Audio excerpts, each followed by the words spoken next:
Hello बच्चों, आप सब लोग अच्छे हैं। चलिए ठीक है, आज हम कक्षा 10 की रसायन विज्ञान में चैप्टर नंबर 3 धातु एवं अधातु से अगला टॉपिक पढ़ेंगे और उस टॉपिक का नाम होगा धातु निष्कर्षण। लेकिन उसके पहले हम दो टॉपिक्स के बारे में एक बार फिर से आज चर्चा कर लेते हैं कि खनिज क्या होते हैं और अयस्क क्या होते हैं। खनिज पृथ्वी की सतह पर पाए जाने वाले धात्विक यौगिकों को खनिज कहते हैं। मतलब पृथ्वी की सतह पे जितने भी धातु के यौगिक पाए जाते हैं वो सारे के सारे क्या कहलाते हैं? खनिज कहलाते हैं। ठीक, जबकि हमारे जो अयस्क होते हैं, अयस्क क्या होते हैं? अयस्क वे धात्विक यौगिक होते हैं जिनमें कम लागत लगाकर अधिक से अधिक मात्रा में धातु को हम निकाल लेते हैं, उनको अयस्क कहते हैं। ठीक, सारे अयस्क जितने भी अयस्क होते हैं वो सभी के सभी तो मिनरल हो सकते हैं, लेकिन सभी मिनरल्स अयस्क नहीं हो सकते हैं। ठीक है, क्योंकि मिनरल्स में क्या होता है, कुछ मिनरल्स में कुछ धातु की मात्रा बहुत कम होती है और किसी में धातु की मात्रा बहुत ज्यादा होती है। इस वजह से सभी के सभी खनिज को हम अयस्क नहीं कह सकते। ठीक, और अयस्क क्या होते हैं? वे धात्विक यौगिक होते हैं जिनमें कम लागत, मतलब खर्चा कम लगे और फायदा ज्यादा हो। ठीक है, कम लागत लगाकर अधिक से अधिक मात्रा में धातु को हम प्राप्त करें, उन धातु को या धातु के यौगिक को ही अयस्क कहते हैं। ठीक, और आज हम लोग जो डिस्कस करेंगे वो धातु निष्कर्षण पर होगा। ठीक, धातु निष्कर्षण क्या होता है आप लोग पहले इसको समझें। धातु निष्कर्षण का मतलब क्या होता है कि अयस्कों से शुद्ध धातु को प्राप्त करने की जो प्रक्रिया होती है उसे ही धातु निष्कर्षण कहते हैं। बात समझ में आई? अयस्कों से शुद्ध धातु को प्राप्त करने की जो प्रक्रिया होती है उसे ही धातु निष्कर्षण कहते हैं। बात समझ में आई? मैं इसको राइट कर देता हूं। अयस्कों से शुद्ध धातु प्राप्त करने की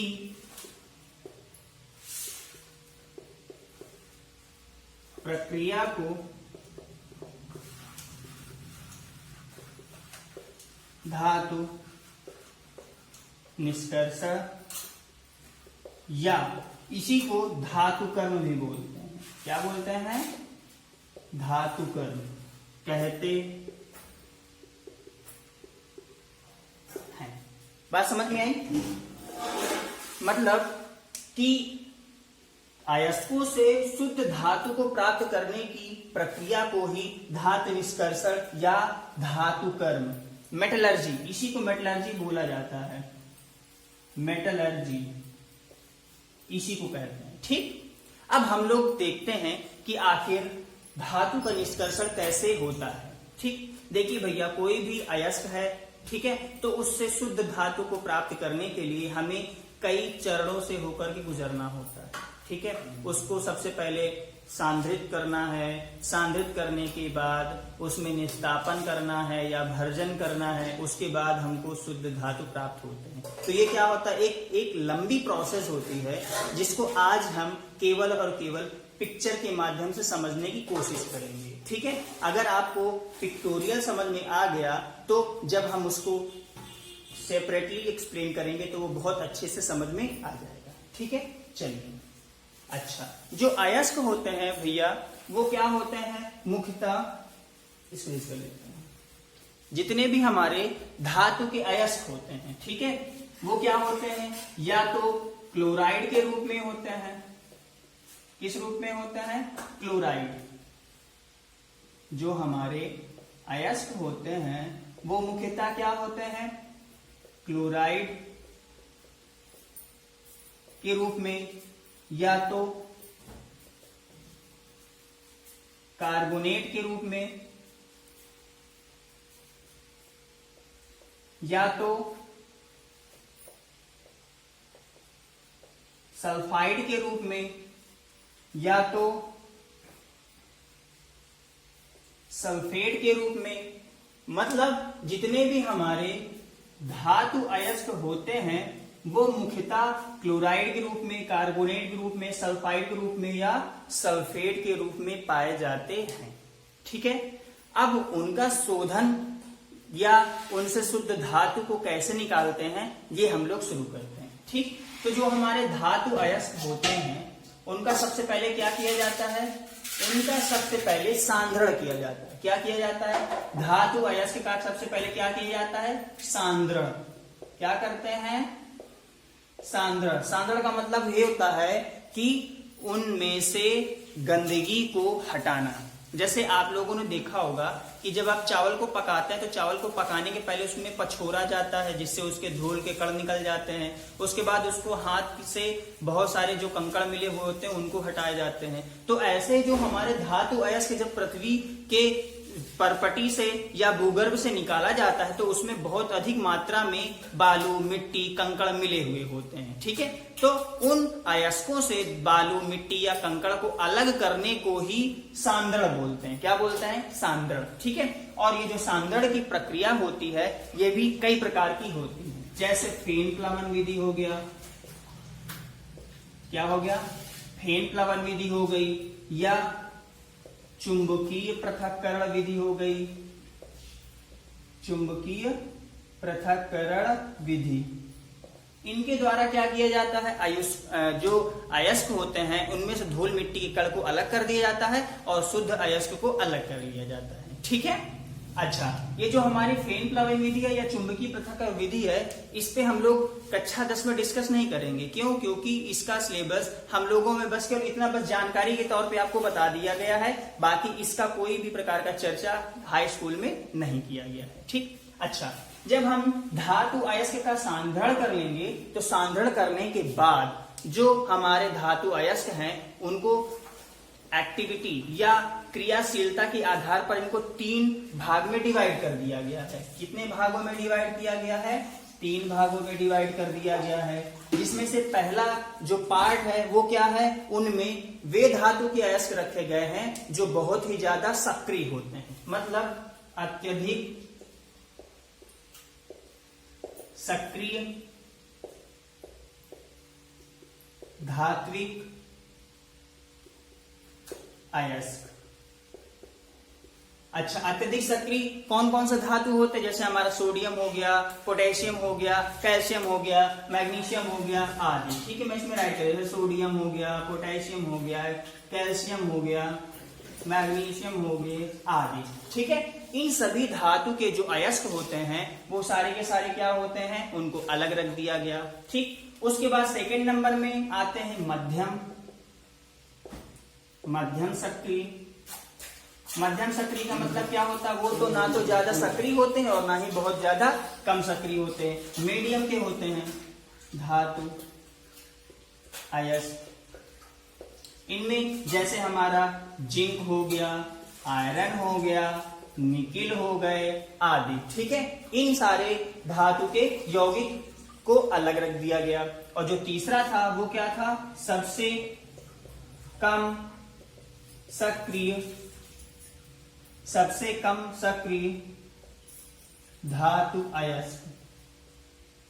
ठीक है, इनमें कौन कौन से धातु आते हैं, जैसे हमारा कॉपर हो गया, Hg हो गया, Au हो गया, Ag हो गए आदि। ठीक है, तो इनको क्या किया गया, 3 सब कैटेगरी में डिवाइड कर दिया गया। किनको, धातु की सक्रियता के आधार पर। ठीक, अब जैसा कि हमने बताया था कि जो धातु के अयस्क होते हैं वो मुख्यतः क्या होते हैं, या तो क्लोराइड के रूप में मिलते हैं, या तो कार्बोनेट के रूप में मिलता है, या तो सल्फाइड के रूप में, या तो सल्फेट के रूप में मिलते हैं। तो जितने भी ये अयस्क हैं ये क्या होते हैं, अलग अलग रूपों में पाए जाते हैं। ठीक, जैसे अत्यधिक सक्रिय धात्विक अयस्क है, ये मुख्यतः या तो क्लोराइड के रूप में मिलेंगे, या तो क्लोराइड के रूप में मिलेंगे, या तो सल्फेट के रूप में मिलेंगे। ठीक है, तो मान लेते हैं ये क्लोराइड के रूप में मिलते हैं। ठीक, और जो हमारे मध्यम सक्रिय होते हैं ये 2 रूपों में मिलते हैं। इनके जो धात्विक अयस्क होते हैं वो 2 रूपों में मिलते हैं। ठीक, या तो वे कार्बोनेट के रूप में मिलते हैं, कार्बोनेट अयस्क होते हैं, या फिर वो सल्फाइड अयस्क होते हैं।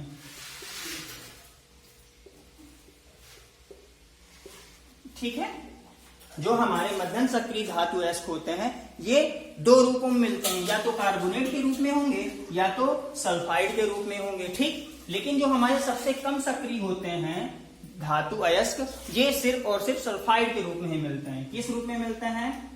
सल्फाइड अयस्क, ये सिर्फ और सिर्फ सल्फाइड अयस्क के रूप में ही मिलते हैं, ठीक है। अब क्या करना है, ये जो हमारे कार्बोनेट है या सल्फाइड है और या फिर ये हमारे जो क्लोराइड है, इनमें से शुद्ध धातु को कैसे निकाला जाता है ये देखते हैं, ठीक। जो हमारे क्लोराइड होते हैं, जितने भी हमारे धातु के अयस्क क्लोराइड के रूप में मिलते हैं, इनसे शुद्ध धातु को निकालने की जो प्रक्रिया होती है वो होती है विद्युत अपघटन विधि। कौन सी होती है? विद्युत अपघटन विधि। विद्युत अपघटन विधि। विद्युत अपघटन विधि का मतलब ये होता है कि जो हमारे ये धातु के अयस्क क्लोराइड के रूप में या सल्फेट के रूप में पाए जाते हैं, इनको क्या करते हैं? पानी में घोल लिया जाता है। फिर पानी में घोलने के बाद इनमें विद्युत धारा प्रवाहित कर दी जाती है। तो जब विद्युत धारा इसमें प्रवाहित करते हैं तो एनोड पर गैस मुक्त होती है और कैथोड पर शुद्ध धातु हमें प्राप्त हो जाता है, ठीक। चलिए देखते हैं, मान लेते हैं एग्जांपल के तौर पे सोडियम का जो क्लोराइड अयस्क होगा वो मान लेते हैं सोडियम क्लोराइड है, ठीक। जब हम इसको पानी में घोलेंगे तो ये सोडियम आयन और क्लोराइड आयन में टूट जाएगा कि नहीं टूटेगा? टूट जाएगा ना। अब उसके बाद हम इसमें विद्युत धारा प्रवाहित करते हैं। चलिए प्लस माइनस, एक ये लग गया और एक ये लग गया। ये पॉजिटिवली चार्ज है, ये निगेटिवली चार्ज है। अब देखिए जब हमने इसमें विद्युत धारा प्रवाहित किया तो क्या होती है? यहाँ पर अभिक्रिया होती है। कहां पर? कैथोड पर और एनोड पर। कैथोड पर क्या होता है? जो हमारा सोडियम आयन है वो एक इलेक्ट्रॉन ले करके सोडियम का धातु बना लेता है, ठीक है। और कहां पर एकत्र हो जाता है? कैथोड पर। कहां पर एकत्र होता है? यहां पर। ये है हमारा कैथोड, ओके। उसके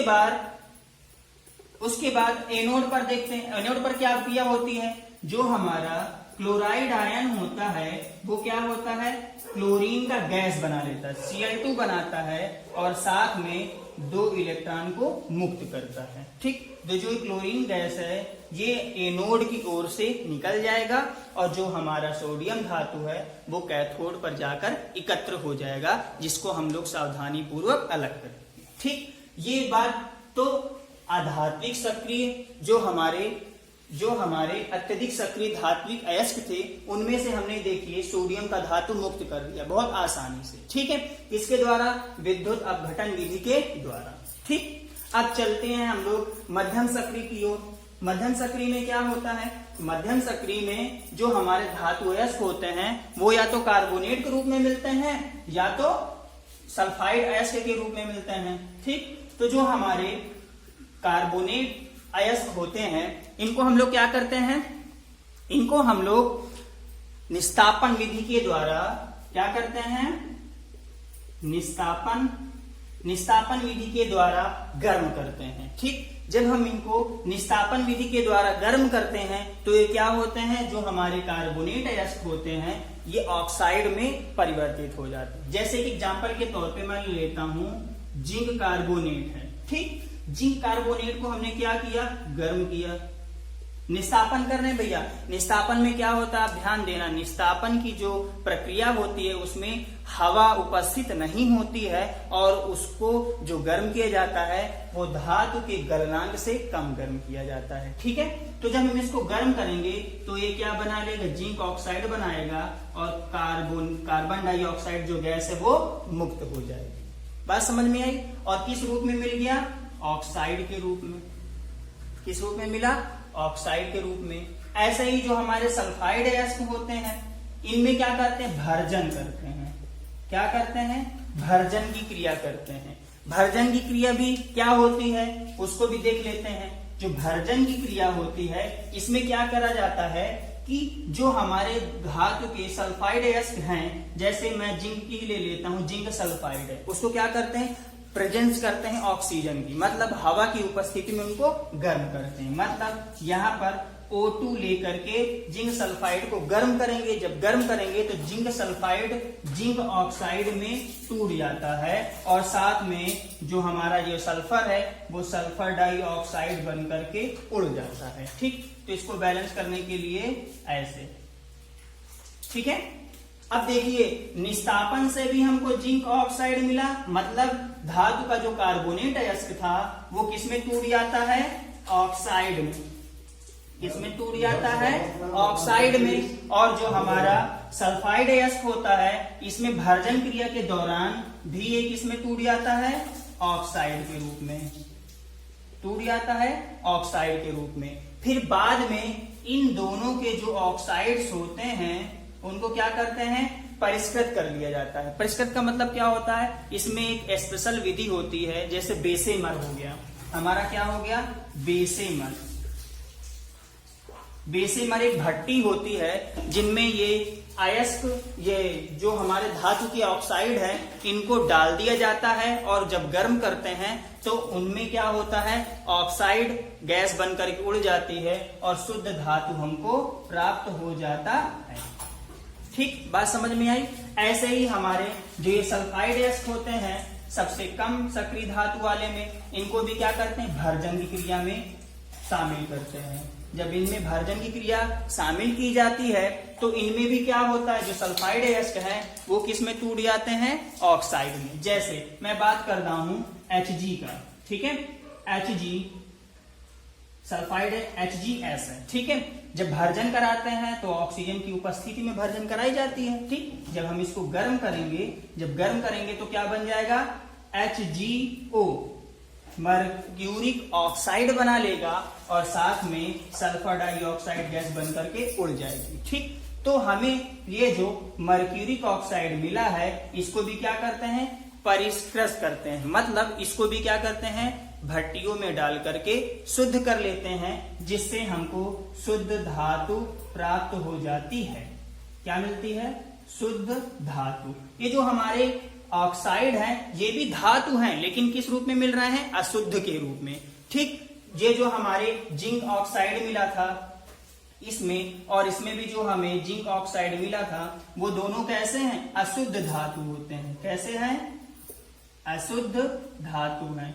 ये भी किस रूप में मिल रहा है, HgO, ये भी अशुद्ध धातु के रूप में मिल रहा है। लेकिन जब हम इसको परिष्कृत करते हैं और बेसेमर भट्टी में या भिन्न भिन्न भट्टियों में इनको डाला जाता है तो इसमें से क्या होता है, शुद्ध धातु हमको प्राप्त हो जाती है। बात समझ में आई। ठीक, ये तो पिक्टोरियल था। ठीक है, अब हम लोग जो नेक्स्ट वीडियो बनाएंगे उसमें क्या करेंगे, अलग अलग पार्ट को लेकर के इस पे डिस्कशन करेंगे। ठीक है, जो हमारी अगली वीडियो होगी उसमें सबसे पहले देखेंगे कि अत्यधिक सक्रिय धात्विक अयस्क से कैसे शुद्ध धातु को प्राप्त करते हैं।